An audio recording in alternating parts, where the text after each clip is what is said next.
The Broncos have secured a further 2 players for the 2026 season and beyond. 2 wingers, Josiah Karapani and Selwyn Cobbo? No, not Selwyn Cobbo. And they have signed a Melbourne Storm player, one of the great patch-it-uppers, Grant Anderson. Yeah, no, there was always Roomate he was going to sign with the Broncos. Find that a strange signing. What will the Broncos do, Brian? Strange. Aren't they stuck for outside backs? They got Yasoi. Yep, Yasoi Marinara, so Capitan. You've got Gimmet Shibasaki. You've got Painted Pitcher. Yeah, they're in. Yep. And now they've got Karapani, who's just come out of the blocks, and Staggs re-signed. Yep. Where are they going to play Anderson, do you feel, on the Sting? Well, I don't know. He's just a guy that you can just put in anywhere and he gets the job done. So the Brisbane Eel, who is not the Brisbane Broncos, he's suggesting a swap between Cobbo and Anderson. Would the Broncos allow Cobbo to go to a massive contender, being the Melbourne Storm? The CEO used to be part of it. Yeah. Down there in Melbourne, so maybe. I threw up the Tyrell Sloan angle. Yeah, the next Fox. Putting him in. I like that. I can see him just going down there and doing that. Going down and... Of course. They'll turn him into... Of course. So the Will Warbrick thing, that's starting to get a little bit worrying, I feel. It is. But you know what? Also, to that point, well done on the Melbourne Storm. They're clearly kid gloves, Brian. Yes, no, but the longer it goes on, the more you think he might not come back. I understand. Doesn't seem he might not come back this year, which would be sad for him. Great player too. In the meantime, Wayne Bennett confirms that the commission approach to spearhead PNG's NRL franchise. Now, the journo who's the cartel of Peter Bedell, Reid and Carianis, it's a full cartel reporting on this, Brian. Wayne Bennett is weighing up his future at South Sydney after being approached by the commission to spearhead Papua New Guinea's $600 million entry to the NRL. The NRL Commission wants Bennett to play a prominent role in setting up the PNG franchise after holding talks with the current Rabbitohs coach to ensure the NRL's 19th team is ready to enter the premiership in 2028. The development came on an historic day where the Peter V'landys, the chairman, he met with PNG Prime Minister James Marape to unveil the new franchise's 7-person board, chaired by the way, former Bulldogs Supremo Ray Dibb, and features one of the great Kummels legend, Marcus Bai. Yeah, just with that. So getting Wayne to play a prominent role, yes, have him around, but he's in his 70s. I don't know how much of a prominent role he can make. Do they want him as in setting it all up, like a centre of excellence or scouting players or front office or recruiting? What is it that they want from Wayne? Do they want him to be the head coach? Well, that's all the information we have. What is a prominent role? The prominent role. Brian, you are very worldly when it comes to rugby league. What would you do? I would have him as a coach, definitely. As the coach? As the coach. Right. Whether or not he wants to go up there, that's another 2 years or 3 years away. Yep. 2028. He would be able to get players going.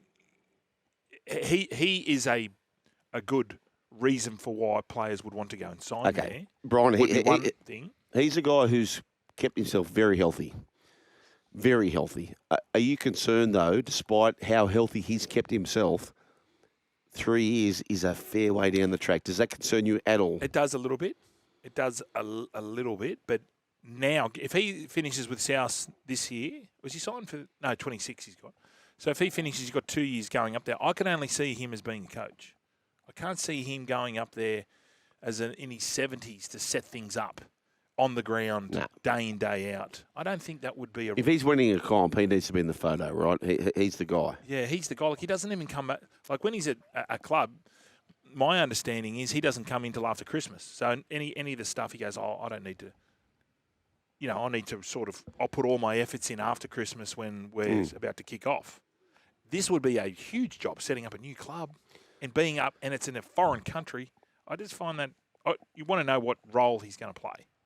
I think this is potentially one of the hardest recruitment jobs in Australian sports history, getting people to go to the P&G franchise. Not rugby league history, Australian sport history. 100%. 100%. Yeah. We've never done this before. No. So, Dawn of the Dolphins, that documentary, you see how active he was in signing those initial players. I think you are going to have to need a Wayne Bennett involved in this franchise to get people to sign with this club. Like, you're going to need pedigree, you're going to need experience, you're going to need big name lure, like Mal is at Perth. Like, that's a name that is going to help Perth get people from the East Coast and the Pacific over to Perth. They're going to need to do the same in PNG, and Wayne Bennett is probably, I don't think he's there to coach. I think he's there to get a team there, first and foremost. And then the coaching can come from that because... But do you see Wayne being on the ground in Port Moresby from January 1? No, I think he's an advisor. I think he's like a GM from afar sort of thing. Okay. Like more Gus, I think, for PNG. So I don't think he's X's and O's, he's coaching. No, I don't think so. Okay, so do we think that, and the price is always right, do we think that the NRL would say, Wayne, listen, we just need you to lead this program. But at the end of the day, we've got Holbrook and or Demetrio whoever waiting there to actually run the minutiae detail and the day-to-day stuff. But we actually need you to make this happen. And then one day, your legacy will be you got this club over the line. Do you feel like that's kind of what it is? Yeah, from in Sydney or in Brisbane or wherever he's going to be, that's his base. I would just presume he'd be on the books, but they would say, all right, we need what sort of players are you thinking we need up here? Like, what sort of team? Would a co-coach do it? Like, could you do Bennett / Yeah, of course. Yeah, Christian Holbrook. Yeah. Bennett / Demetrio. Yeah. And there is money, obviously, going to be up there. That's the attraction of it. Yeah, okay. But I don't know whether it's a place Wayne would want to coach and live. Yeah, but he loves conquering new mountains, Brian. This is a brand new mountain. 6 a.m. every weekday on SENQ and the SEN app. Oh, breakfast with Cos and Heels, the ladder. 119 tests, Brian. Listen to this. Tests for Australia. Cricket. From 1988, the bicentennial year, till 1999. 366 catches and 29 stumpings. Ian Healy, welcome back to the Run Home with Joel and Fletch. G'day, Sugar. G'day, Fletch. Nice to be with you. G'day, Hills. Have you had a nap today? Just wondering. I'd like to know your sleep techniques. No, but normally what works for me is I come home and sit in the wrong chair. When I get home from radio, I'm gone. Oh. So, and then I just have to have half an hour off. Yes, yep. Today I haven't had one yet. What time sleep time? Oh, I can do it any time, really. I'd either go mid-morning straight away, or mid-afternoon, late afternoon, just get ready for dinner. What time are you getting up? 4:45. Cool, 4:45. So you just roll over and say, come on, Cozza, get up, we've got to go into work. Is that how it works? That's sort of how it works. That bit doesn't really worry me anymore. I reckon I've become an okay morning person, but rarely am I, sort of rolling over and waiting for another 10. Right. Well, you're rolling over on this occasion. Let's roll over here, please, tourist. So now today it comes out that Shamar has said, just look out, you watch what's coming. Okay, Shamar. Well, you've delivered crap all year.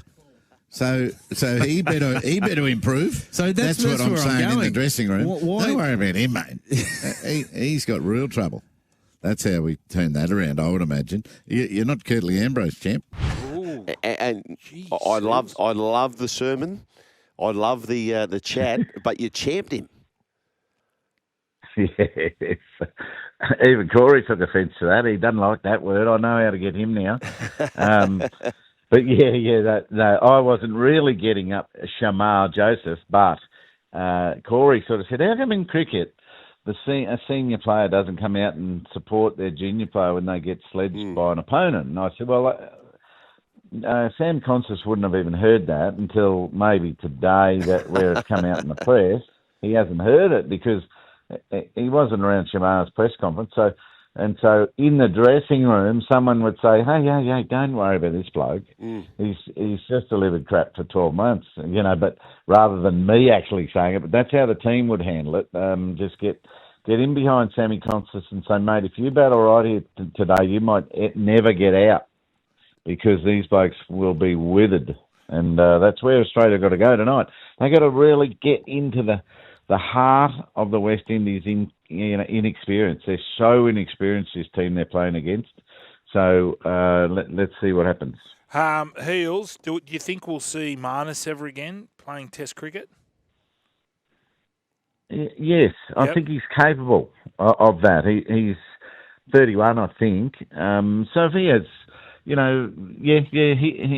could possibly do that, but he must be quite cloudy right now himself as to, how do I do this, So he goes to Glamorgan when he finishes in the West Indies, and he finishes in Glamorgan and just, he really gets his feet moving, really finds the middle of the bat again and finds a way to enjoy batting. And then he comes back and plays well for Queensland and is jogging on the spot when there's another batting position needed. That's all he can do, isn't it? So he is young enough, certainly conscientious enough to do that. Heels, what have you got going through a bit of a bad trot batting? What was your or what did you see from other batters and yourself? Do some of them just go, oh, geez, I'm a bit out of nick, so I won't actually overtrain? I won't, do all my net sessions, or do you have to actually work double hard? Yeah, they're the two options. They're the two extremes, and you need to use your experience. If you're an older player, you need to use your experience as to which one suits you the best when you're in this attitude. It'll be a frame of mind. There'll be a physicalness to it too, a staleness. If you're stale, you guys would work it out too. What you did, you sort of get into the same habits nearly every year when you're playing cricket for Australia all around the world all year. You get tired at the same sort of times. Some years it's time to step up your training. Some years it's time to lay off and relax a bit. There's nothing surer that when you fool your brain into thinking this is not that important, just have a go, you play better again. But it just takes you a long time to get into the rock bottom frame of mind. One day in Brisbane, I was walking out the bat thinking, I don't care what happens today. I'm just going to watch what they bowl to me here, and I'm going to hit it. And I was believing that. You can say that and not do it, but it was running through my body. I made 160 not out. Oh. So these are the things you got to do. You got to work out. That's how you use your experience to work out what I should do now, what I should try for the next week or two. And sometimes it's not care so much. Right. And that's how you release your brain into performing better. Did you go through the phase of like Sykes coming in and all that sort of jazz? Like we got a lot of, in rugby league now, there's a lot of these mind coaches.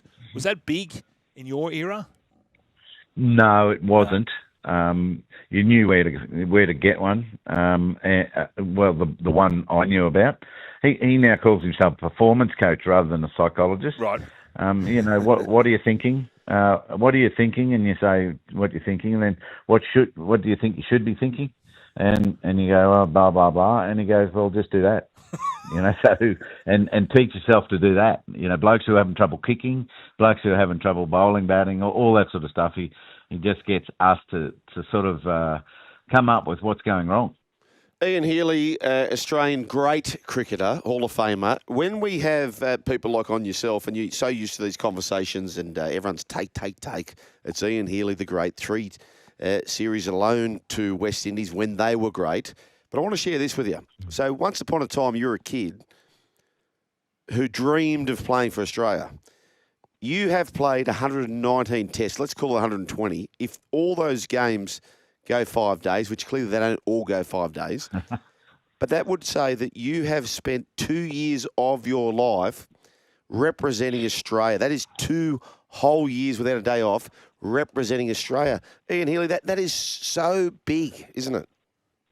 Yeah, it's nice to all around the world, the best grounds, best training facilities, and sometimes they're not that great. The West Indies, for example, in my time, was a very difficult tour, not only because their bowlers were extremely good and they had great talent with the bat, but practice facilities were poor. It wasn't until I got a World Cup into the West Indies in the early 2000s that they were able to invest in their facilities, and so now they get practice facilities and no fast bowlers as well. Yeah. It's unbelievable. So, I'm very privileged to have been able to, keep my head down and play that long. They were the coolest kids in the park, the West Indian cricket side, and it was such an honour as a fan for Australia to see you play the West Indies. And you actually didn't mind if they beat you because they were so bloody good.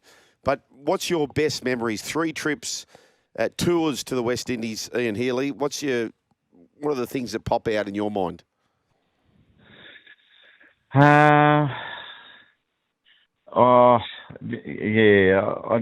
It's a different culture that stands out, and I've seen both sides of it as their great fast bowling attack. I just miss their great fast bowlers. That's Michael Holding, Joel Garner, Malcolm Marshall at his best, and you might have a young Courtney Walsh or something like that. And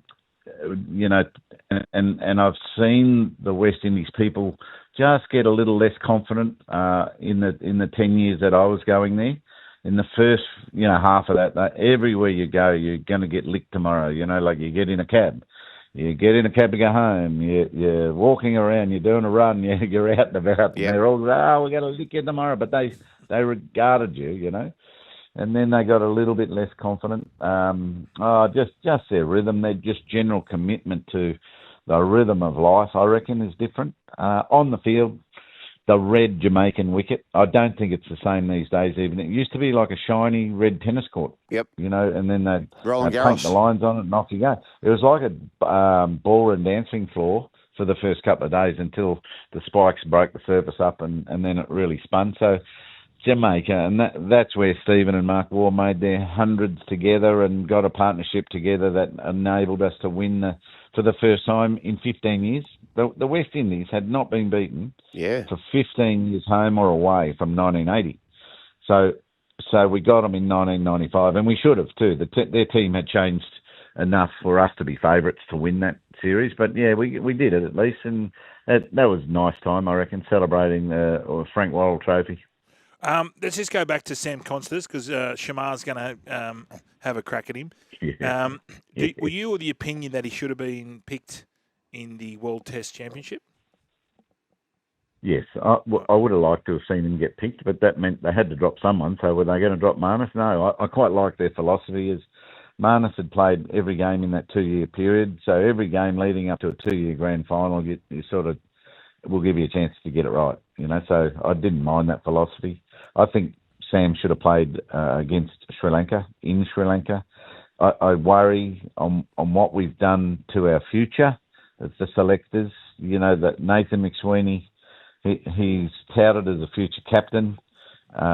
We play him on the 3 most lively test wickets I've ever seen, and back to back to back, and then move him on for Sam Konstas to come in, plays well in Melbourne first innings, Sydney second innings, then doesn't get picked for Sri Lanka. So he's back on the tool. So I just worry what that does to our future. Those two hopefully will have long careers playing for Australia, and they've had to start again already. And I want to ask you about Paddy Cummins. Where will he end up in the hierarchy of Australian fast bowlers? Do you feel that his trajectory seems to be going up, and it's hard. How many years did he miss out? Like, I know he took his 300th wicket over in England. Did he miss 2 full years with his back? Oh, he missed more than that. He had stress fractures for 7. 7 years he missed. Yeah. So he played a Shield final for New South Wales at 18 years of age, I reckon.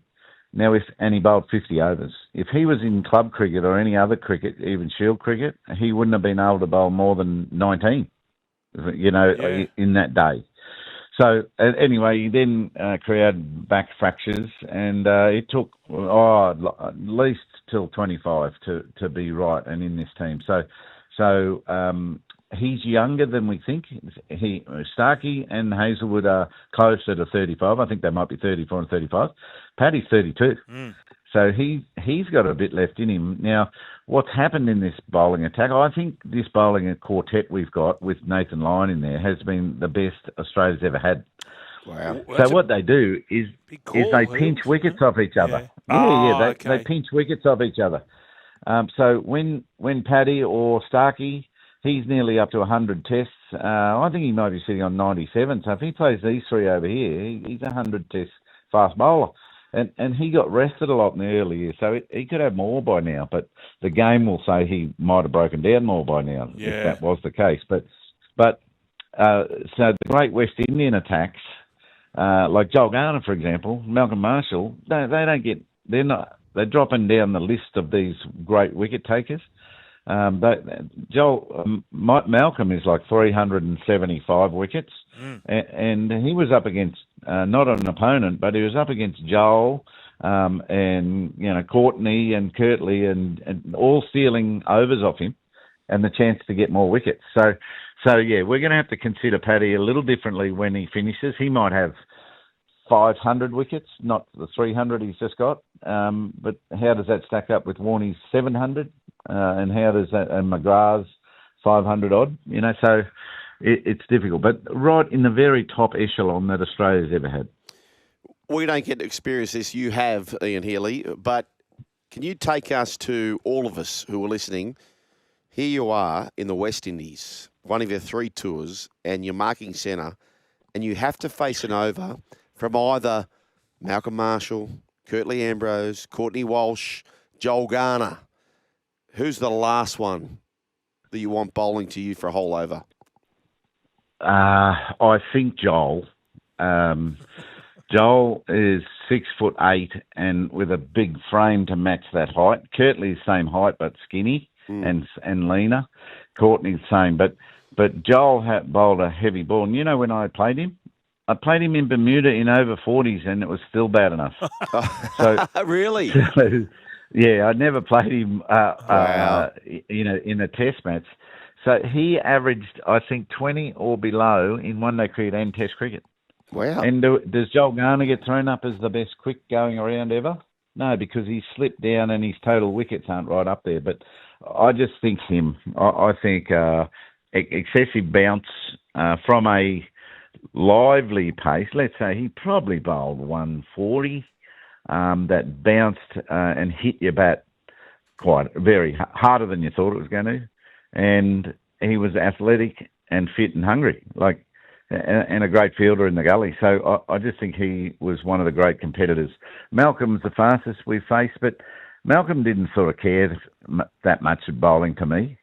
I'd be batting out there with Alan Border, for example, and I'd quite often have to go out there reluctantly. I'd have to be pushed out. The shadows are coming across the ground.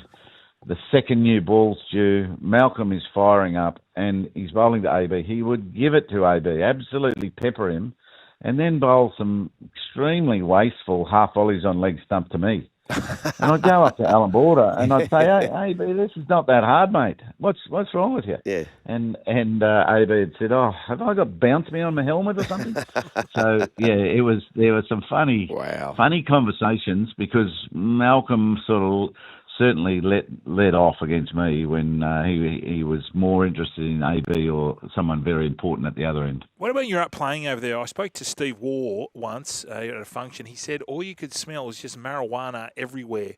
Really? Yeah, he said everywhere you go. Is that what it was like? Like when you were playing cricket, it was just wafting over the pitch. Is that true? No, mainly Jamaica. Jamaica, right. So that's where you'll see in Jamaica in the third test. They used to call it the cage. A whole side of the ground was a low-level grandstand behind wire, and that's where it all went on. I think that's all I can remember. So that's where the shiny ballroom wicket was, shiny red wicket, and marijuana going on at mid-wicket. Sounds good. At mid-wicket. Now, Heels, we cannot speak to such an icon of the game without speaking about you-know-who, the great Shane Warne, and you guys are two peas in a pod in many ways. Give us something about Shane Warne. We're also enamoured in his story, aren't we, Brian? Oh yeah, it was. He's just the king. Yeah. Yeah. Well, I mean, he is possibly, I'm not arguing, I'm saying, in my mind, he's the best bowler that's ever bowled in cricket because it's the hardest craft, leg spin bowling, to get it, disguise it, create some swing with that delivery, then spin it the other way from the swing and control that for hours on end, all around the wicket, all around the world in all conditions. But he'd be still one of the most vulnerable, insecure players I played with. Wow, really? You know, he would come off from 29 overs, 3 for 60. Yep. And he held up an end and got wickets and kept it economical for our fast men in fast bowling conditions. And he'd say, was that okay? Yes, mate, that was fine. That was fine. Just do it again tomorrow, would you? He had the great ability to converse and ask advice and ask for feedback, even when the rest of us were bluffing our way through our confidence levels and trying to act all tough. He would actually ask those sorts of questions. So to me, I thought that was quite remarkable. And you know, just dealt with superstardom very, very well. I think the first superstar we had in cricket was Sachin Tendulkar, but you know, and Viv Richards, for example, was you know, in quieter times he was the superstar, but in busy times and social media it became Sachin, and then Warne had that as well, and Brian Lara. So he just dealt with it, and you know, ran into trouble sometimes trying to be.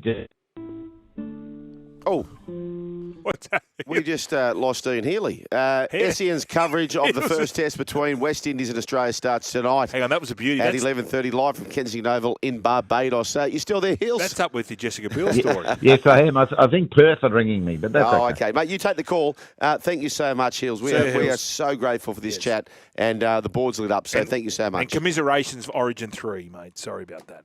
Yeah, right. All right. I'm up. I'm 8 bottles of wine up on Vossi at this stage. Okay, all right. Good luck with that. Tell you what, Dally M Journo of the Year, he's put up a big fight for this and a big case. Michael Chammas again, Brian. He's on fire. Dragons head to Parramatta on a 2-year deal. Eels have added to their pack, signing Dragons forward Jack de Belin on a 2-year deal from next season. De Belin informed the Dragons on Wednesday of his decision to link with Jason Riles and the Eels for next year. Eels have offered de Belin a contract for next year, which also includes an option for the following year. Thoughts? Yeah, well, he's going back. He's got Rolesy and Brownie there. That's the Has Lomax played a part in that? For sure. Yep. Definitely, for sure. But I feel he needs to get out of there as well. Fresh start. Win-win. It's a win-win. I don't know what you Dragon supporters think. No. One thing you do get with Jack, he very rarely plays a bad game. Yeah. You know, like he's pretty consistent in his role and what he does. Probably not as quick as he used to be around the ruck, but the ultimate professional, like training-wise. Yeah. Like he looks after himself on that side of things. So, Parramatta think they can get the best out of him. Brooksy, thumbs up, thumbs down, signing. Oh, he's saying yes. Brooksy's happy. Pass, Mark. You agree? You agree? Oh, man, okay, Brian. I'll tell you, someone who may be confused, and we were certainly confused yesterday. We're going to the open line now. We want your contribution. Yesterday we got a contribution from Timmy. Too many teams. Timmy. Too many teams. Yeah. Where does he land here? Do we work out who he goes for? Timmy. Too many teams. Yeah. When we put it on him, he said he threw a Parramatta last, didn't he? I thought it was Cowboys last. Anyway, so this is I don't know. This is a sentiment for every Dragons supporter, but this is from the Man I Dragon, Rob. So disappointed that Dragons didn't give Jack one more season. One of the Dragons' best players, week in, week out. Flano, you were quick to extend your son Kyle in the past. One of our best players is going to Parramatta. I'm very disappointed with the Dragons club. Now I've got Brooksy here, who I don't think you're as disappointed as Rob. I like the win-win chat you guys had. I think it is. And you've got Egan and Ryan Couchman back next year from their ACL, so you want to give those guys minutes. I know they aren't the ball-playing forwards that Jack de Belin has been for the Dragons in recent seasons, but Flano's got a, dare I say it, a war chest now to play with to get some forwards in there to put around these young guys like Hamish Stewart, Egan, Couchman ×2. Payne Haas. Come on. It'd be amazing. They need an Origin calibre forward to put in that pack. If you were the GM of recruitment, who's priority one for the Dragons and what you have right now? Who is the player that is the number one on your board? That's a really tough one. Well, tell me the position you need. Well, it's forwards and halves. Yeah, so they didn't replace Ben Hunt, did they? Right. They didn't. They didn't replace a calibre like yeah, a like for like. but equally, is the season panning out any worse? Like if they back that decision, and it's easy to put the slipper in, but are they tracking any worse than when they had Ben Hunt? And there was no one available, right? Exactly. So that situation, they couldn't have just gone out like November 1 and got someone. It was for this season. Like they've given people an opportunity to play in the halves. Daniel Atkinson had signed for 2026, so they're trying to see who might be able to partner him next year. They've got to put it, the forward pack's where it's at, right? Like you see it with teams. Success is built off the pack, off quick play the balls, off a good service out of hooker. They've got 2 hookers there that have shown the rotation there has been solid and won them games, really. You can say that. But, I think they need someone in the middle. Like, Aaron Clark signing for the Warriors was great. Yeah. Losing Fanua Blake, that was great. But then they also got Fisher Harris and Barnett had been standing up. Yeah, the Dylan Egan thing, I would have loved to have seen him now. You know what I mean? Like 10 games in, 15 games. Couple of months in. Couple of months in. Like he was just getting, he came out, that first game against Melbourne. Yeah. Whether that was enthusiasm or the adrenaline, I was going, look at this kid go. But then he backed it up again. It would have been interesting to see. I feel that he's a player, like after 50 games, we're going to be going, oh yeah, this bloke's in Origin contention. I just feel he's a player who, his work ethic, you could just see him around the ruck. And we spoke to Dean Young about it. Yeah. And we're saying, what do you look in players? And he's saying, well, those kids that just keep moving in defence. And you could see that with him. I feel it was such a shame that he got that injury. So maybe they're one more year away, the Dragons. Like you've signed Atkinson for next year, but they're going to have to look at November 1 and try and fill some more gaps, right? And allow the young guys to play in 26. Atkinson gets a chance. So Atkinson's one of the prize signings. Okay, what jumper is he wearing for the most of 2026? Oh, come on. That's a tough one. Well, are you going with Lycan? Is he your 6? Or is Flano your 6? Or is Flano your 7 and Atkinson your 6? Lycan's going to be a 7. You think he'll be a 7? Lycan is I feel he's going to be a 7. So maybe it's 6 then, and the battle's out of Lycan and Kyle. Do you think that Atkinson could handle the 7 role? And I know, it's a pressurised job, organising, coming to a new team, new club. I just know he's a winner. Yeah.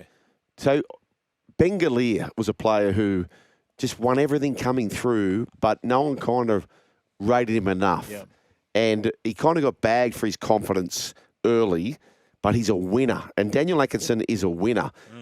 With relation to Kyle and Shane, I love both of them. I think they're both great blokes. But the best thing that could happen is Kyle's a first grader. I've got no doubt about that. But just take the pressure off each other. There is almost 20 teams in the comp. For the best of them, I know there is a lot of people who want to coach their own kids, and it goes on and on and on and on, right? My kids missed the team for that very same thing. But I just think you've got to let them go, Brian. You've just got to let them go. The Nathan Ivan Cleary is such a unique situation. And I just think it's too hard. When your kid is not Nathan Cleary and he cannot own... And I agree with... Flano said Kyle's been one of the best players of the year. I agree with that. But it doesn't matter what you agree with. You're also still a little bit sort of... Yeah, it's always going to be the challenge. So be a first grade coach and your son, who's also a first grader, go and do that elsewhere. It's too hard. It is too hard. Yeah. What do you think? I actually thought that Kyle, this has been one of his better years. I agree. And what we just spoke about. I agree. It is very hard for, and as we know, it's very hard for a halfback, especially a kicking halfback, if your forwards are just get slow play the balls and you've got all this thing going through your head, I've got to get to a kick. The coach wants me to put the ball exactly where. It's very hard when I've got three blokes just putting pressure on me and I can't really get how was that his problem? Like, no, it's not. It's not. But it's not. No, I know where you're going with this. I totally agree. But machinations it's not just that. It's the fans' perception. It's the players in your own team. Like you're getting picked, and this is not a Kyle and Shane thing. This is a Jed and Ricky thing. This is a Billy and there's so much of it going on. Talk. It's just there's 20 teams. We're going to have 20 teams. I just think for the long term, it is far easier just to be a coach and let your player, if he's good enough, go make it his own way. That's what I would do personally, but that's my two bobs. In saying that, Jed Stewart's try, it was awesome, and I think that Ricky should be commended because he made him work very hard for it, Brian. Yeah, so Jack is the heart and soul of our forward pack. Week in, week out, Flano making all these changes, yet still the same results on the field. Number one for the Dragons, Liam Martin, shows the good kids how to win. What would you pay, Brooksy, if you could? So the salary cap's next year, 12 million thereabouts. Are you giving Payne Haas to come to the Dragons? 2 million. Are you giving Payne Haas 2 million? No. No, you're not going to give him. No. 5-year deal, $2 million a year. What, 10 million for 5 years? Yep. Negative, Ghost Rider. Okay. Have your say. Hang on, Brooksy, what are you saying? 1.5, says Brooks. You know what that does, though? You have a look what he did against the Sharks on one leg last week. $2 million's a lot of money. It's a shite load of money. But what he does bring to a team, which makes everything else. Yeah, I know, but he's got a lot of He's got a lot of kilometres behind him too. He's got a lot of kilometres behind him. He's a superstar. What he did last week on one leg, that second stint. If you give him 2 million, I'll take the 600 for Nafahu White. There you go. And I'm pleased to say that Maxi Jorgensen joins the run home with Joel and Fletch once again. G'day, Max. Hey, lads. Thanks for having me. Thank you for being part of our show, Brian. Yes. Where are you, Max, now? Are you in camp? Yeah, we're in Double Bay at the Intercontinental camp. So. Doing it tough. Bloody does. That's peak rugby union. Rugby league, we'd be in the Meriton up at Bondi Junction. That's what we'd be sharing. Hey, Max. So, how's your injury? Did you do your ankle? Wasn't the knee? Yeah, I did my syndesmosis in my ankle, so I had surgery about 11 or 12 weeks ago now. So back up and running, which is good. Right. So, are you good to go? Like, are you good to play this weekend? Yeah. I'm fully back training and ready and available for selection. Awesome. And so, what does the program look like? I know you've got the British and Irish tour coming up, but before that, what does it look like? The matches before they come here. Yeah, so we've been in Sydney the past couple of days and heading up to Newcastle tomorrow for about a week and a half, where we play Fiji next Sunday. So that'll be our first game of the season, which will be good. And then about 2 weeks after that is the first Lions game up in Brisbane on the 19th, I think it is. How big's that? How big is that, Max? And you as a kid seeing these tours, how excited are you for this? Yeah, mate, it's massive. You know, it's the stuff you sort of dream of as a kid. You grow up playing rugby, and that's something you really want to play in. And it only comes to Australia every 12 years, so it's a pretty cool thing to do. And most people only get to do it once in their career, if they're lucky. So yeah, it's massive for Australian rugby, and definitely individually, it's pretty cool. Tell us about Joey Schmidt, the coach. He has stayed on for a bit longer before Les Kiss takes over. Tell us about Joe, for those who don't know too much about him as far as a coach. What type of coach is he? Joe, he's a great man, and really stoked to have him stay on for an extra year or so. So, but yeah, he can be intense at times, but he's a really good guy and really means well. And yeah, I love working under him. Tell us about these. Is there some players we should be looking forward to that are coming out for this British and Irish tour? Who's someone that you're thinking, oh, geez, I'm pumped I get to play against this bloke, but also we're going to have to be on our game? Yeah, like you could almost say the whole squad. It's most of the best players in the world. You got 4 of the best nations all coming together. So you could almost say pretty much everyone. But they have some pretty special outside backs who are bloody athletic and can do some pretty special things. So I think that's what you got to keep your eye on. Max, tell us about why they say they play different rugby in the Northern Hemisphere compared to the Southern Hemisphere. What are they doing up there that we're not? I don't really know, to be honest, but they definitely have a pretty big fan base over there. So their crowds are bloody loud. So I think that could make a fair bit of a difference. But they're good players, and rugby's massive over there. So that also helps. Hey, Max, take us behind the scenes. If you're not playing rugby, you're hanging out with a couple of those Wallabies. What are you doing? Where are you? The main thing is golf. Yep. Yeah, so most of our days off in camp, we usually get a couple of boys, head to the local golf course and hit a few. I can't say I'm very good, but I do it for a bit of fun. Who is good, Max? Who's the one that could challenge Bears Head right here? I'm no good. I reckon Tommy Wright would be good, wouldn't he? Wouldn't T. Wright be good? He goes all right. Ben Donaldson's terrible. He's my roomie, so he's terrible. But you're definitely not going up against him. But there's a couple good players, who goes well. Noah Loaseo's pretty good. He's not a bad golf player. So you don't get your own room. So you got to share. So you're with Benny Donaldson. Will that be for the whole tour, or do you get to chop and change?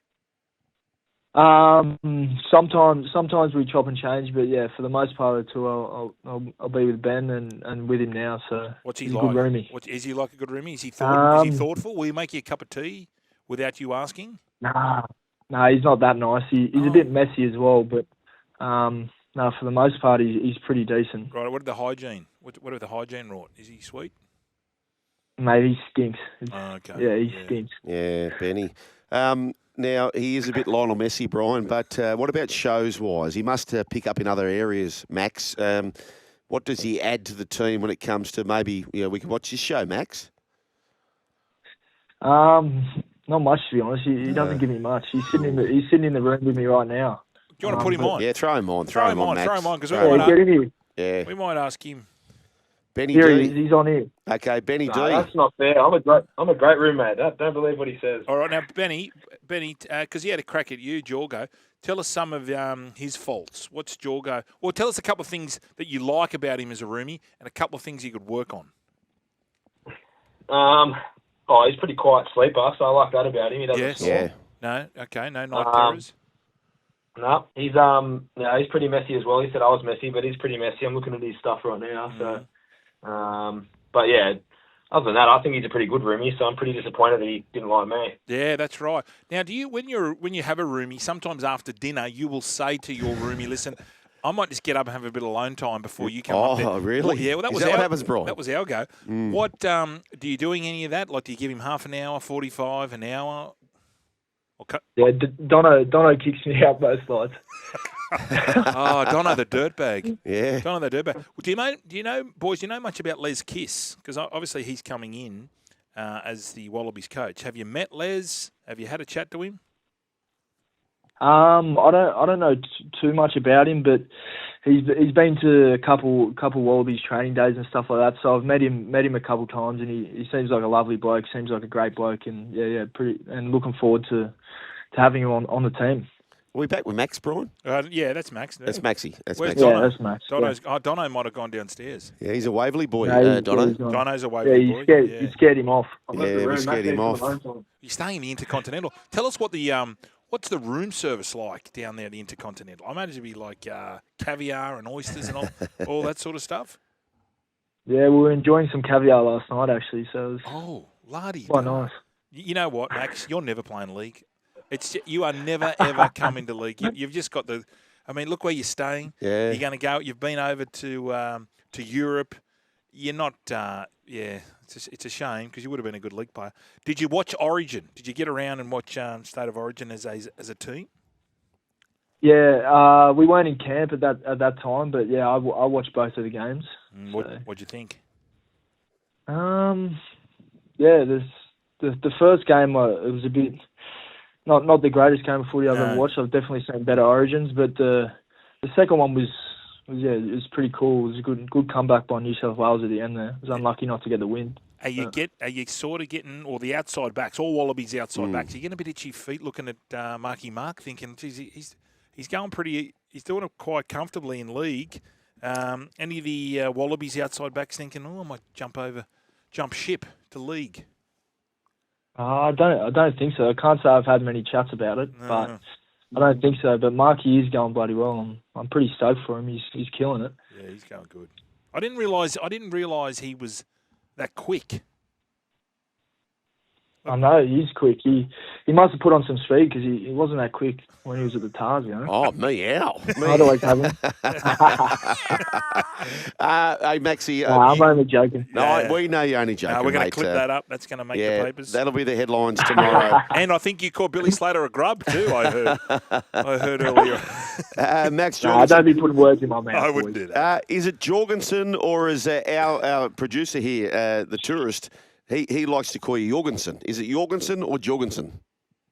Around here in Australia, it's Jorgensen, but back from where it's from, it is Jorgensen. Oh, you're right, tourist. You're right, tourist. You're right. I bet you Benny Donaldson doesn't call him that. Maxie, thank you so much, mate. We know you've got a big commitments coming up, and we appreciate your time once again on the Run Home with Joel and Fletch. Thanks, lads. Appreciate it. Good on you, mate. Max Jorgensen, or as a tourist would say, Max Jorgensen. Yes, Wallabies taking on Fiji, Brian, or as he'd like to say, is Fiji on Sunday, July 6 in Newcastle.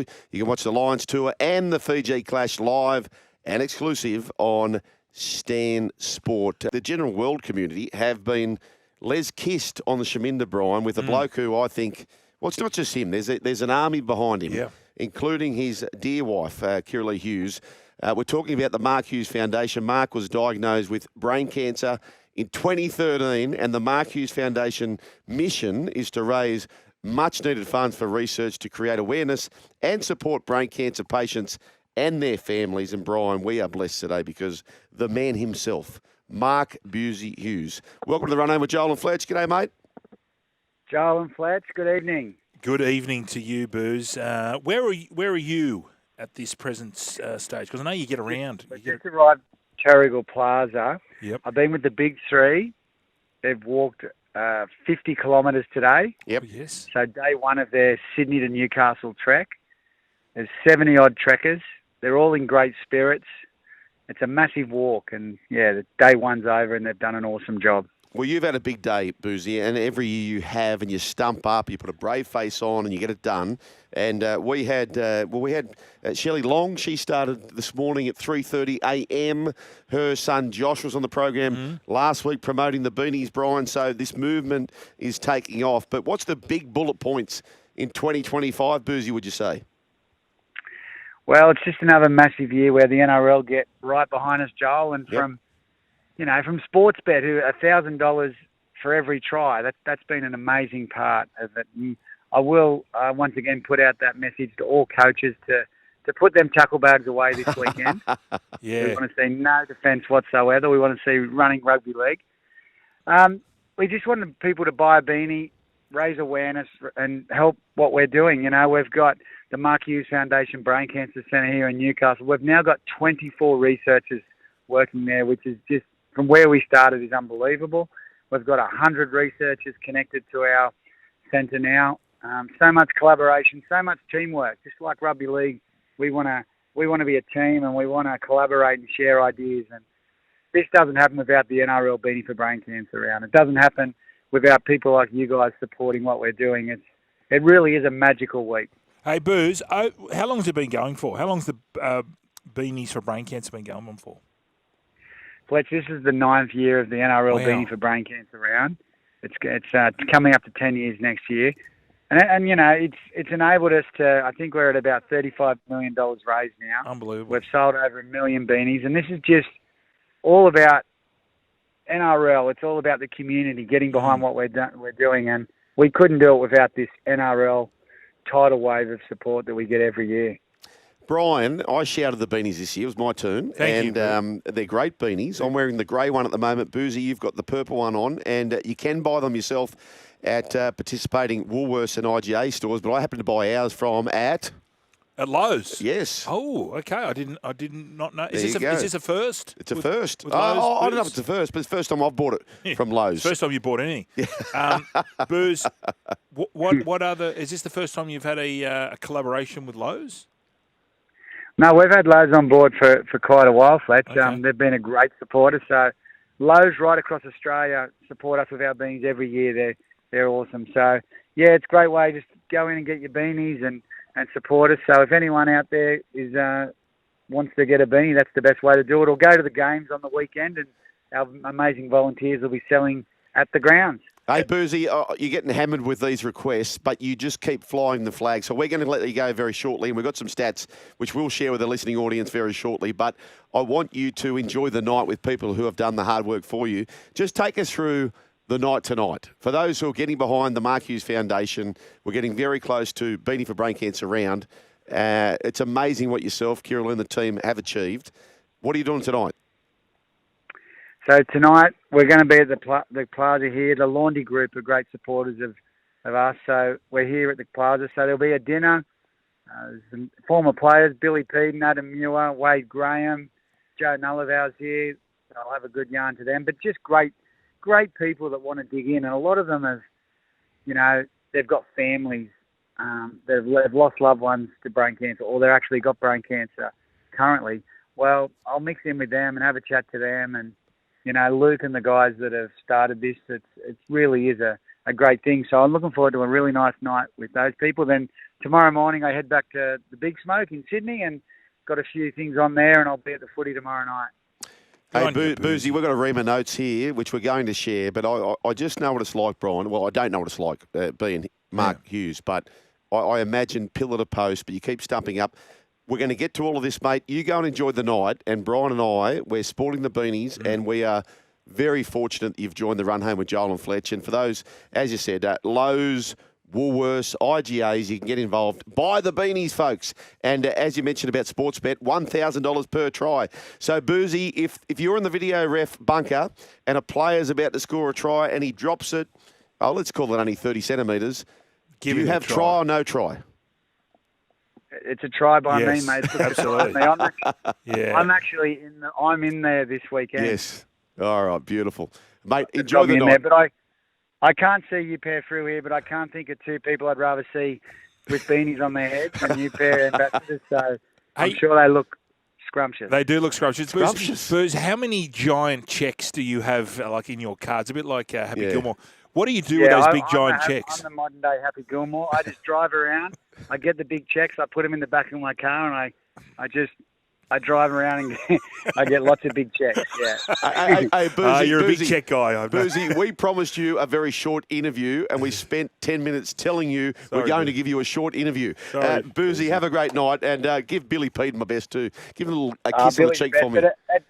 It doesn't feel like an interview talking to you, bloke. Mark Hughes, you're a legend, you're a doyen, and we love you. And Kira Lee and the family, all the best for this weekend, mate. Thanks for all the support, guys. Thank you. What a legend. So there he goes. I want to shout out too, as we leave Mark Boozy Hughes, the many to have be commended. Newcastle local Scott Hingston, Brian. Yep. He's embarked on an incredible run from Amy Park in Melbourne. I know Scotty. To Newcastle. I don't know Scotty. Newcastle. So it's 1,100 kilometres. I was whinging about, I've got to run 11 Ks in about 3 weeks, and I'm whinging about that. Scotty Hingston has on his way for 1,100 kilometres. Which is, I think it equates to 24 marathons. Yes, in 12 days. So he's doing 2 marathons a day. Yeah. This is just, I can't even contemplate doing that, not even walking it, but he's going to jog it all. So there's some people out there who are just pillars of the community. Yes. And you should be very, very proud of yourself, Scotty, because massive effort. Yep, POTC, pillars of the community. And those beanies, by the way, if you want to be a POTC, a pillar of the community, go down and get your beanies. I was actually walking in the city today in a very much a back street, and I saw that exact beanie there, Brian, and I thought, good on you. They're good quality. You are a too. pillar of the community. Lowe's, and you can also get it at Woolworths and IGA, Brian. POC. They're good qualities too. I would like 1 year the ones with like a rat tail. New York Times, you know that publication? Always good for Oliver Brooks. Wordle, different things, those games, connections, all that stuff. Well, they're doing another game at the moment. Well, they're interacting with a lot of actors, directors, the top 100 movies of the 21st century. So there's anything that's made from the year 2000 to current. Wow. So not all time. I've got a few here from IMDb. This is their list. Okay. This is where they sit of all time. These are ones that are 2000 or current. Can you give us the top 5 or top 10? I'll give you the top ones from the current, this century. So number 3, Dark Knight. Oh, yeah. Batman. Yes. And then, Who played Batman that time? Was it Christian Bale? yes. Or Christian And Bale? it was our man, Heath Ledger. Yes. Any franchise movies, Yes. I'm ruling out. Okay, so the franchise of LOTR, Lord of the Rings, had 6, 9, and 12 all time. Return of the Ring, Fellowship of the Ring, and the Two Towers. Ta-da. Inception, 14, 18, Interstellar. Brazilian movie, City of God, came in 25. It was around 2002. It was about life living in the favelas. Was that the guy, he's a photographer and the cops are chasing him and he became a world famous photographer? Is that the Yes, guy? yes. Okay. I've watched it back in the day. I can't remember it. Spirited Away, 31, which is a animation film from Japan. See you later. It's They're out. Pianist, Gladiator, Parasite, The Departed, Whiplash, The Prestige, Superman, Spider-Man Across Spider-Verse, Django Unchained. It's a pretty ranked list. Pretty ranked list. This is of all time. It's a pretty ranked list. These are the ones. Well, they're not a ranked list. They're It just, is, the it people is. who have chosen these are arty Arty. people. No, Yes. but what I'm saying, Brian, is are we running out of ideas? Because I reckon if you presented the 25 years prior to 2000, that list would be hot and heavy, Levy. Yeah, well, it'd be there's quite Big a Trouble in few. Little China. That's it. Really. Okay, well, I'm going to give you boys, mine. you got any? Yeah. You got any? I'm going to go What have from you got? 5 to 1. Oh. Okay, well, let's like both it. go to 5 to 1. Okay. Old school. Oh, yes. Oh, really? That's so good. I'm going the gentleman. Ooh. Oh, very recent. Can we have a little a clash here? I think I'll win that one. At the moment. Oh. Yeah, well, you're different genres. Okay. But yeah, old school, I don't know if it's going to be in the... I'll lead here, Brian. Yeah. Horses for courses, Shook. Knives Out. Knives Out. I love a bit of crime. Ooh. Yeah, I Knives love Out. it. Yeah, Knives Yeah. Out. Oh, Yeah. that was, Mine's super bad. Which one? 4. Oh, wow. You're going... Tourist, what's the score at the moment? McLovin. I like Knives Out, but I'm taking Superbad over. Oh. over But did Knives you Out. just break your rule? Isn't Knives Out a Oh yeah, franchise. Yeah, they're on to the third, man. That's fine. But cool, play on. Okay. 6 again. I'm in trouble for the third one. I'm in big trouble for the next one. Marvel Jurassic film, are Park you? 4. Number 3, The Bourne Ultimatum. Where's the well- Tim from heaven? Okay, so I've worked mine out. I start what I like to do in movies. I like to be like I like when they make me laugh. So number 3 is Anchorman. Oh yeah. So I've gone funny, and then I Yeah. thought I've had enough of comedy. So number 2, the Now- penultimate. now- Will Ferrell, 2 of the 3. Correct. Too. Inglorious Bastards. Oh, it was just yes. It was one of those movies where I went not knowing anything about it, and then just went, "How good is Amazing scenes. this?" Who was the actor? And I don't know his name, but he plays the German. Christoph Waltz. He is phenomenal. Yeah. Like you talk about characters that you hate, i.e., Maeve. Yeah. This bloke blows them out. He's just so arrogant and pompous. I know. There's the I know. strudel scene. The where he's strudel just- scene, and he's so good. scraping the bowl. Like, just so awkward. And, So you're number 2, Yes. Shug? I need to make an apology first. You know, it's like when Am you I pick a winning, team- by the way, so far? If I had movie night... No and way, he's- no way. I don't know what number It's 2 a is. pretty yet. good Let's movie post it. night. If I got a That's- movie night, are you coming to my it's- joint? Yeah, it's That's pretty... good. Or are Yeah. you going to Sugar's rank thing with all the Okay. Taiwanese? I would have... I need to make an apology, Number folks, 2. because Taika Waititi, Jojo Rabbit was really good. It just didn't make my 5. Gone Girl. Oh, yeah. yeah. That was a thriller. That was a good Good thriller. thriller. Great thriller. And my number 1 movie, Meccano said, is this. Is this something that you just want to go ahead and ask me? Because I'll give you the answer, all right? Frank, look at me. Look at me. I'm not the rat, okay? I'm not the rat. Start with you agree there is a rat.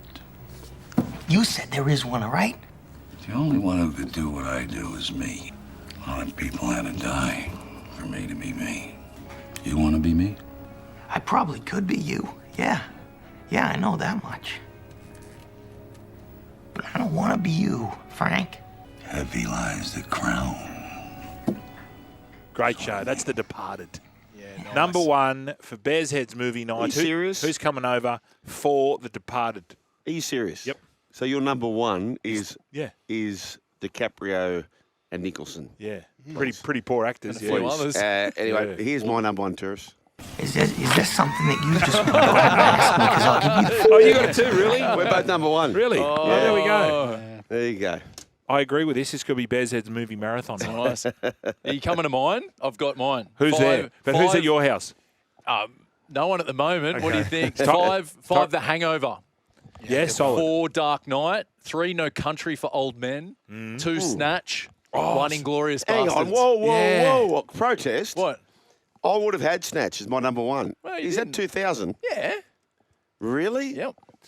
Could be a protest? No, it is. Really? Yes. Tourist. 100%. I would have had Snatch number one. Lockstock was the first of the series. Okay, And can it I was- ask you this? It was like 9th 99. of November 2000. Yeah. Wow. Lockstock or... I've actually never I'm seen thinking Lockstock. Snatch. Oh, really? Lockstock was great. Snatch sort Better. of went over. I got notable mentions were Tropic Thunder for me. Very good. I like that. And Step Brothers. Oh, that was great. The Catalina one. Well, mix up. in that case, if I'm allowed to join in, boys, No, you're not. Sorry. Sorry. I'm allowed to join in. Number 5 for me, of course. So I'm a bit younger, boys. So you know, Correct. it's from my era. These some films from my childhood as Yeah. well. So number 5 would be Shrek. Shrek, the film Shrek. Yeah. Great film. How old are you? I'm 30. Number 4 would be Step Brothers. Yes. Yeah, great film. I think we're missing a whole genre here, boys. Number 3, The Grinch Who Stole Christmas. God, The modern day Jim Carrey your Grinch film. taste is in your ass. Unbelievable film. Number 1, Baby Driver is my number 1. Yeah, a lot of hype. I like Didn't live Edgar up to Wright. it. Yeah. Number two. Again, one from my childhood. I think Why'd it's you a go great straight song. number one? Because I've got music for number 2. If you say those like Twilight or something, I'm out. no, it's School of Rock. Oh, Jack Black. This is my era. Yeah, that's fair enough. I've not seen any of your films. What about Sleazy? What's Sleazy got I'll for get him us? on the headset. Get him on the Here headset. he comes. Here he comes, folks. Here we go. Here he is here. Sammy? All right, so mine in no particular order. Okay. I've got Edge of Tomorrow, Tom Cruise, Aliens, Time Travel, fantastic movie. I've got The Martian, which is Matt Damon. What the hell? So you've got great actors with their worst ever movies. Is that what you've also Worst ever movies. Okay. Woof. Okay, what's the next one? I've got La La Land, Very good. which I loved. It's grown on me over time, I think, La La Land. Okay, I didn't get it the alright. first time. Going back, You're I've a loved it. proper movie buff, though, aren't you? It seems to me like you like movies with a bit of soul. Because I like funny rank shit. 2 to go. Sleazy? You're going to hate me for this one, probably. I got Moana. I loved it as a kid, and it's held true. And then my number 1 is Spider-Man Into the Spider-Verse. Oh gosh, it's getting worse. I was born in 2003. These are like. Have you seen my any of kid our? movies. Have you ever watched Superbad? Nick Lovin? I haven't seen Superbad. When Seth Rogen goes to the not Seth Rogen, Jonah Hill goes to the party and he's dancing with the girls, and the guy goes, "What's that in your jeans?" It's one of my favourite scenes. Won't see that in Spider-Man, Sleazy, I would have thought. Anyway. You're still here? We'll see more on the Joel and Fletch socials and catch us live on SEN Radio. Because if you don't, you're an A grade. But if you do, you're the absolute Mickey.